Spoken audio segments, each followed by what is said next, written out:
Good evening, ghosts and ghouls. It's the one, the only JT Ripper, And I'm Todd of Thunder. and you're listening to one horrible fucking podcast. And we're back yet again with a movie review and a little bit of a franchise kind of background, talking about Terrifier 2. Yes, indeed. We went to see this film the other day, and Woo! yeah, we're It's going the to goodie. we're going to give you our review of this film. All right, thoughts. We'll go to a little background with it.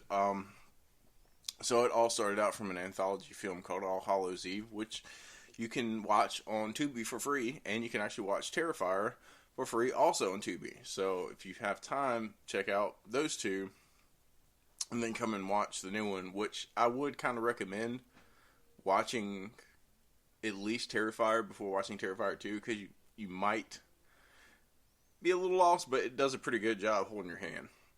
Yeah, it will at least give you... It doesn't really, as far as story goes, it doesn't really give you any more information going into Terrifier 2, but it will at least give you some understanding about what Art the Clown is all about. Yeah, it also lets you know what you're in store, because if you love the first one, you're going to love the second one. It's a goodie. Yeah, for those that have seen the first one, that complain that it's a great movie, it's a great gore and bloodfest type of film, a splatter film, if you will, but it really didn't have a story to it. Yeah. You guys got your wish, because Terrifier 2, not only do you get all of the splatter and the gore and everything else, but you actually get a story with this one. So Told very well. But yeah, you want to start off, give your thoughts on it? As far as like gore goes, it's definitely, it takes the first one and turns it up to 10. Absolutely. It is very, very gory. I understand, like, I read online that they were having people get sick at the theater, and I guess if you are squeamish, you might get a little sick, but I mean, to your horror Yeah, this is club, so to speak, you're this gonna love is it. not for first beginners in horror movies. Yeah. This is not a gateway movie in any way, shape, or form. Yeah. This is hardcore, initiated gore fans that are into that kind of thing. If you're not into that and you're used to just the mainstream Hollywood-style horror films that came out, which is nothing wrong with that. No. You might not get this. You might not like it. You might not even appreciate it. But us horror fans that have been watching these types of films for years and years, That love their carnage candy. yeah, we not only love the big mainstream franchises, but when we can see a movie that's kind of a love letter to us, as far as giving us what we want, giving us the body count, giving us the gore, giving us the splatter, we certainly appreciate it. And Terrifier 2 delivers on all levels and succeeds on all levels, in my opinion. Oh, absolutely. It picks up where part 1 leaves off. And that's about it as far as callbacks from the first film. Spoilers, if you don't want to listen, now's probably the time to tune out, but we're about to dive into some stuff. The ending, well, I'm getting ahead of myself. So, you have this girl, and her brother's kind of obsessed with murderers, and he gets, into Art the Clown, and he actually wants to be Art for Halloween. And that's kind of like where it like kind of starts, and then all of a sudden you see Art, and you don't really know why he's back or how he's back, because he was pretty fucking dead in the first one. Yeah, he's pretty dead in the first one, and in this film, it's certainly a the ending of the first film kind of suggested that there's kind of a supernatural thing going on here. Yeah. And that's certainly the case with part 2. And then, as you're, they're talking about, this Art the Clown, and then they're talking about the past tragic events, and Mom didn't want him to dress up as that. She thought it was too much. And then you're following, his sister's the main final girl of the movie. And she's going with, this tragedy that they lost their dad several years ago. I don't know. They never really. They didn't really give a specify. Yeah, they didn't really give a timeline to it, but he was an artist, and then they kind of discover some drawings, and it happens to be victims of art, and like visions of like from the first killings and stuff like that, and then the final picture was Art the Clown. But you're going through, and it's the mom's trying the best she can, and she doesn't know how to handle it. And now thinking about it, she actually did a pretty decent job of being a disturbed mom. She being a bitch. She pretty much acted like how any other mom would. The kind of stereotypical, overprotective, but yet not quite understanding their children type of deal. Yeah. So, they're going through this stuff, and, Art kind of makes himself present, and then all of a sudden he runs across her in it kind of looked like a Spirit of Halloween. Store. Yeah, type store, and then that's when, he started following her, and it seemed like, honestly, he was kind of, looking for her when he's, all of a sudden comes back into the picture. That's the kind of vibe I got. Yeah, it's like once he locked eyes on her, it was like somehow he knew that this girl and her family was the one to go after. They never really explained why, but yet it doesn't throw you off of the story, or it doesn't it keeps you interested. Yeah. Even though in this film not a whole lot of questions were answered. As a matter of fact, it created more questions, but it was one of those films where you went on a journey with it, and there were some stops along the way, and you were right on board with this ride, because what they gave you is exactly what I said earlier. The gore, the splatter, whatever you want to call it, it's a love letter to the fans. That's what this movie's about. Right. It just happens to have a pretty decent storyline to it, where most slashers or splatter films really kind of lack on that. This one actually gives you a story, but like I said, it doesn't necessarily explain it all, which is good, because that leaves open to more sequels. Which I want. I want more Art the Clown in my life. Yeah, and we'll talk about the ending of this film a little bit later on when we get to it. But as far as, I can't stop talking about the death scenes in this, because it really is one of those horror films where it is it's gore heaven. It really is. The practical effects, yes. I can't preach enough in this movie. That they keep it old school. It's no cutaway scenes. I don't think at all, actually. No, and in some of the scenes, they actually stay purposely longer in the scenes just to kind of disturb you a little bit. Yeah, there was one kill in particular that was cool, and then it got I was kind of like, all right, now you're beating a dead horse. Literally. Yeah, there was that. Just that one kill. Yeah, just that one kill. It was kind of overboard with it. But then again, I think that's going to be kind of Art's stick, because he kind of did that in the first one too. Yeah, he kind of does it. It's designed to give you how sick he is, and how demented, and the fact that they can do this. They're showing you what they can do with their team that made this movie. Yeah. You know, it was some of the best. I don't know who they used as their head of their special effects department, but hats off to you. yeah, they did a really, really good job. I mean, this movie was crowdfunded. Yeah. So, and it is made for yeah, it's definitely that made crowd, for fans. that or us. I'm gonna say us because I'm a part of that crowd because I love Terrifier.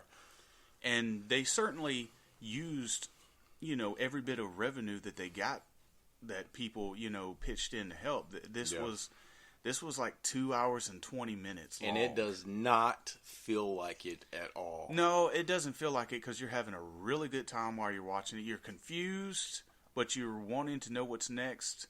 But the kills are keeping you into it.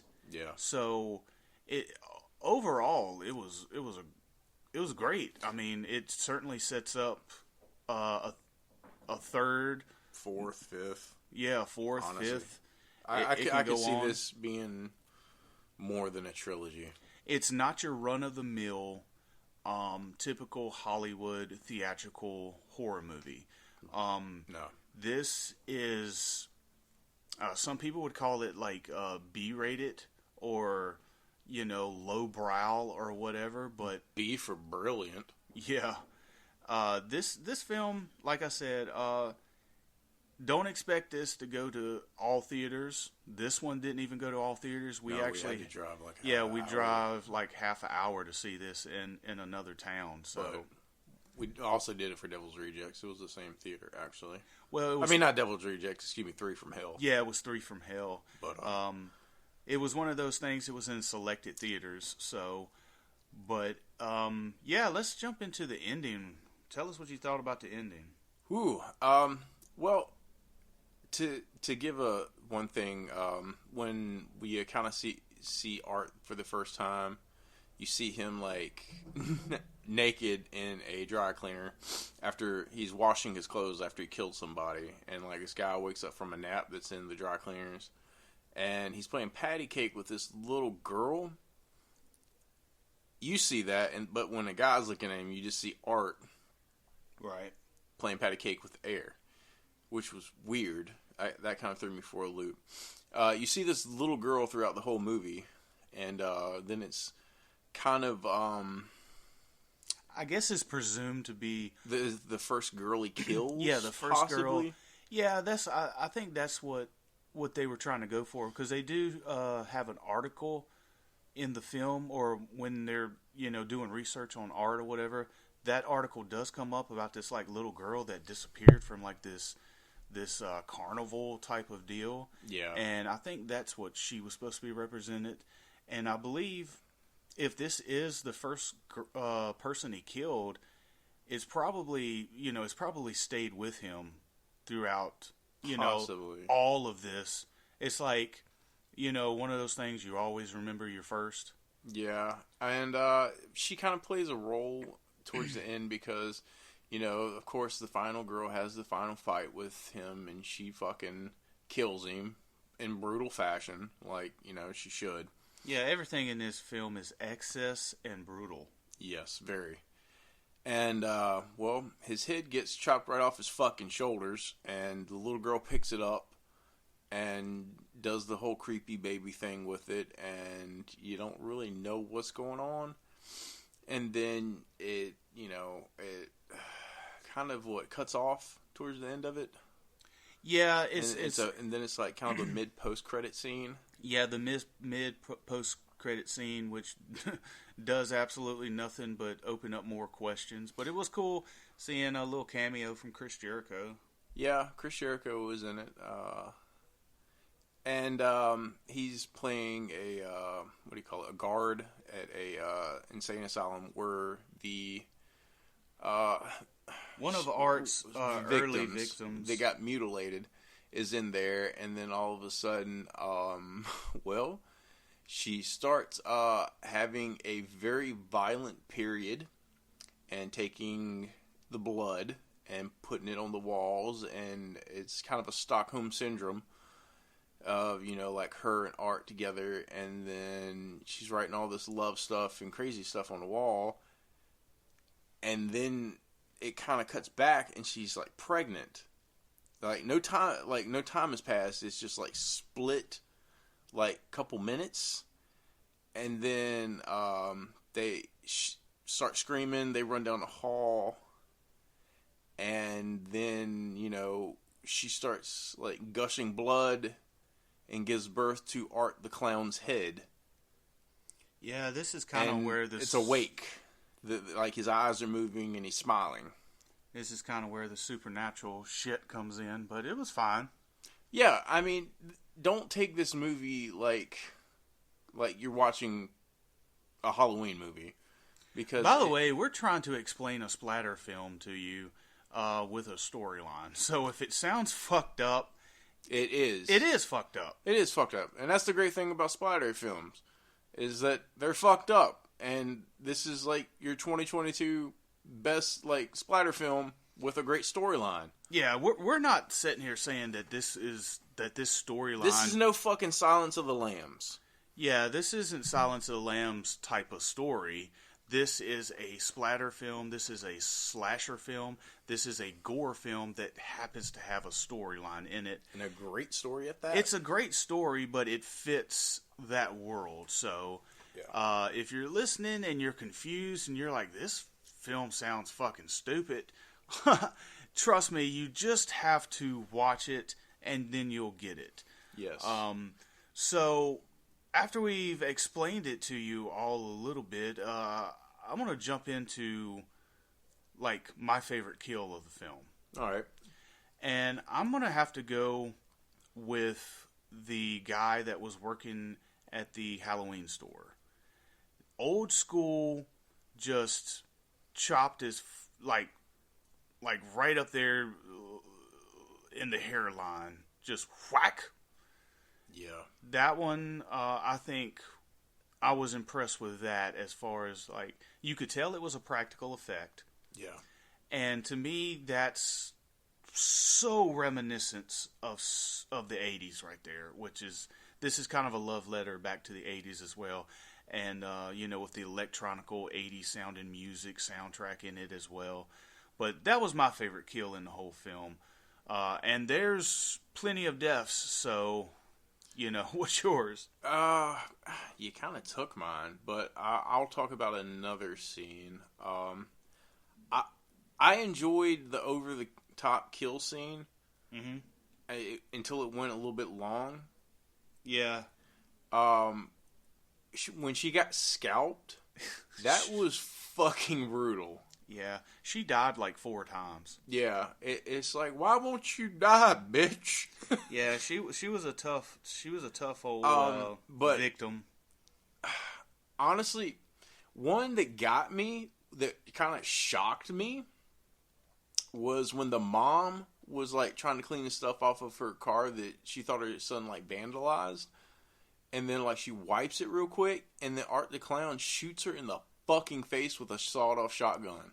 Yeah. And just blows her fucking, like just mutilates her. Yeah. Like, I didn't see it coming. I mean, I kind of, like, thought something was gonna, like... I thought it was gonna be a kill, but I wasn't expecting that. Yeah, I was expecting Art to maybe get out of the car and chase her and maybe, play a little cat and mouse with her. I wasn't expecting a blast right offhand. Yeah, and to kind of piggyback on something else, I don't get scared when I watch movies. Like jump scares really don't get me. Honest to God, this movie got me twice. Like, I jumped. That doesn't happen, at all. And this movie legitimately got me twice. Like, the way they cut it was perfect. And, I love this movie. This is a must buy. If we're talking like VHS, DVD own, I will definitely be buying this one. Yeah, this one is definitely gonna go down into the cult classic category. This is gonna go down into the hardcore horror fans. When we talk about our movies that we really love, this one is definitely going to be on there. It's a great theater experience. So if you get an opportunity to go see this film, it'll be fun, you know. Yeah, it's going back in theaters this weekend, actually. Yeah, and that's awesome. But I honestly think that they done such a good job that this is going to be a future horror icon. Oh yeah, I think he's kind of already, at least to us. It may take the mainstream audiences to catch up, but yeah, he's up there. I mean, he's brutal. He's memorable. He's mysterious, and he doesn't talk. Yeah, and the great thing about it is, you know, the guy that plays Art the Clown and the director of these films, they do these horror conventions. They do them all over the country. So the more, the more and more people meet them, the more and more popular they get. So they're definitely fan friendly. My overall thoughts, I'm going to, you know, when I first saw it, I tried to process it all. And I think my original score was 8. No, it was 7.5 out of 10. Mm-hmm. Now thinking back on it and having a couple days to process it all, I'm actually going to bump it up to an 8. I might even go as far as to give it an 8.5 out of 10. I'm going to stay. Yeah, that's what I'm going to do. I'm going to give it an 8.5 out of 10. I feel like, even though it left some questions open, I feel like this is for sure going to be followed up by a third movie, or if you count All Hallows Eve, it'll be a fourth movie. No, it would be a third movie. I don't know. I can't remember. 3. It'd be 3. It'd be 3. Okay. The next one would be 3. Yeah. But, yeah. No, 4. The next one would be 4. Well, god damn it. Ain't that what I said? Yeah, putz! God damn it. We're both fucking idiots. Anyway, I'm sticking with 8.5 out of 10. And I'm going to call this Gore Heaven. That's the way that I can describe this film in a nutshell. I agree with you on that, actually. I'm almost tempted to give it a 9, but I'm not going to go that far because, I don't normally like to do like halves, but I feel like 8.5 is very justifiable with this. It's a part 2 that triumphs number 1. They keep it over the top. They make it fun. They keep the music I think the score is actually better in this one, actually. Now thinking about it. It's very memorable. It's got that, like I said, it's got that electronic 80s type of sound to it. Yeah, and some horror throwbacks in it too. You get a Halloween throwback. You get a Nightmare on Elm Street throwback. A couple other ones. I need to go back and rewatch it. Yeah, it's a rewatchable movie. But yeah, definitely a 8.5 out of 10 and a badass seal of approval, so to speak. So if you get the chance, watch it, buy it, rent it. You're gonna love it. Yeah, it definitely gets 2 bloody knives up for me. Nice. Well, this has been fun. This has been real, and it's been real fun. I'm JT Ripper. And I'm Todd of Thunder. Toodaloo. And you're all fucked.